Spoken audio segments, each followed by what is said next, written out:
In this problem, we're supposed to represent the correspondence between the vertices, angles, and sides. So A corresponds with F because those are both the first letters listed for each triangle.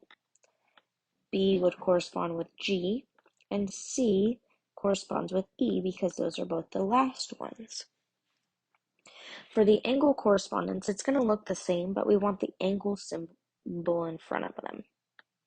So angle A corresponds with angle F. Angle B corresponds with angle G.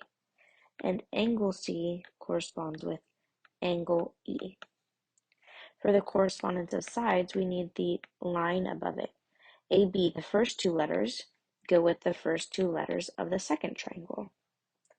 Then BC, the last two letters, go along with the last two letters of the other triangle. So GE. Then if we do the first and last, we need the first and last letters, which would be F and E for the other side links.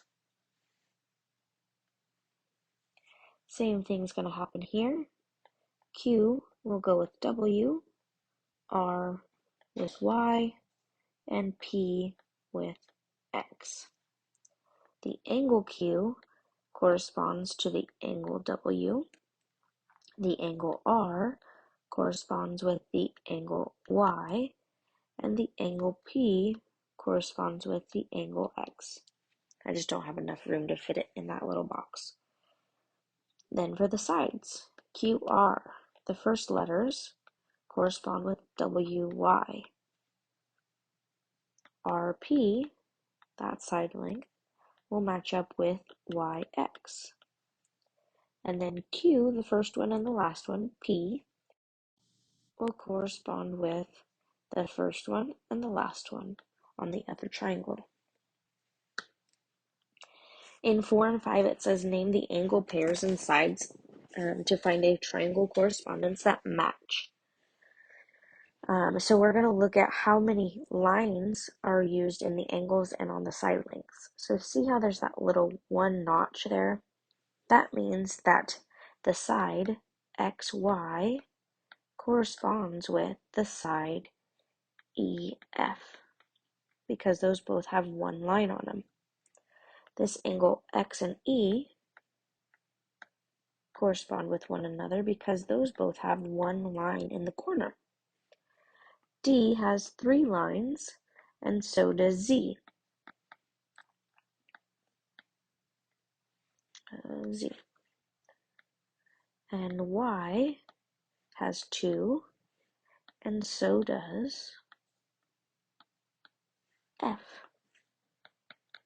So X, Z, Y goes with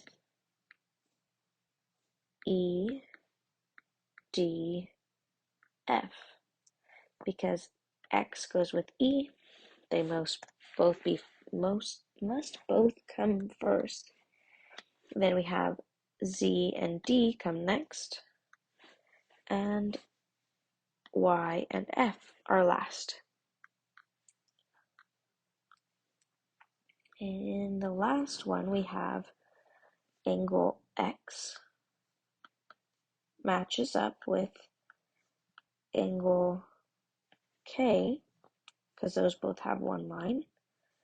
Then the one that has the right angle is Y and L, and the one that has 3 in the corner is W and J.